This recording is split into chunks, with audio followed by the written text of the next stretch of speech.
7 दशक हो चुके हैं इस देश को आज़ाद हुए, पर इस आज़ाद देश की महिलाएं वो आज भी गुलाम हैं। इनकी बेड़ियां अदृश्य हैं, जिन्हें देखा नहीं जा सकता, केवल महसूस किया जाता है।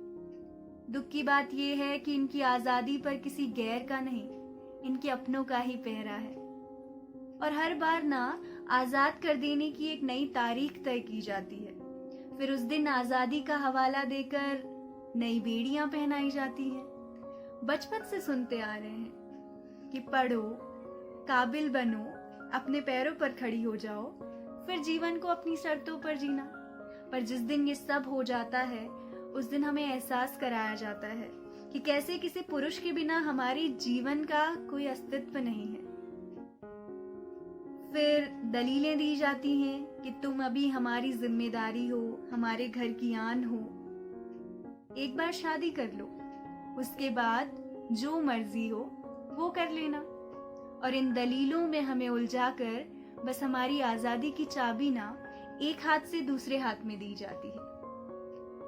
और अगर कभी हिम्मत करके आजादी के लिए कुछ कह भी दो ना, तो औरतों का एक जत्था तैयार बैठा होता है हमें ये एहसास दिलाने के लिए कि जितनी आजादी हमें मिल रही है ना, वो काफी है, क्योंकि वो कभी हमसे ज्यादा गुलाम हुआ करती थी।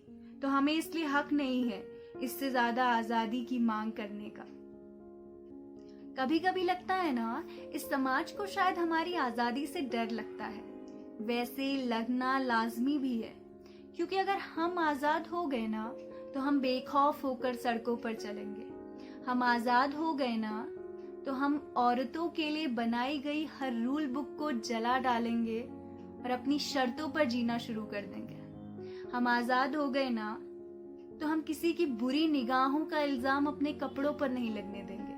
हम आजाद हो गए ना, तो हम बेटी को जन्म देने के बाद ग्लानि से नहीं, गर्व से अपनी आंखें भर लेंगे। हम आजाद हो गए ना, तो हम समाज के अनरियलिस्टिक ब्यूटी स्टैंडर्ड्स से कभी खुद को नहीं नापेंगे। हम आजाद हो गए ना, तो हम कभी इतने मजबूर नहीं होंगे कि अपने जिस्म को, जिसे जिंदगी भर संवारते आए हैं, उसके साथ किसी को खिलवाड़ करने देंगे। हम आजाद हो गए ना, तो हम आजाद ही रहेंगे। हम आजाद हो गए ना, तो हम आजाद ही रहेंगे, फिर कभी कैद नहीं हो पाएंगे। और डर इसी बात का है।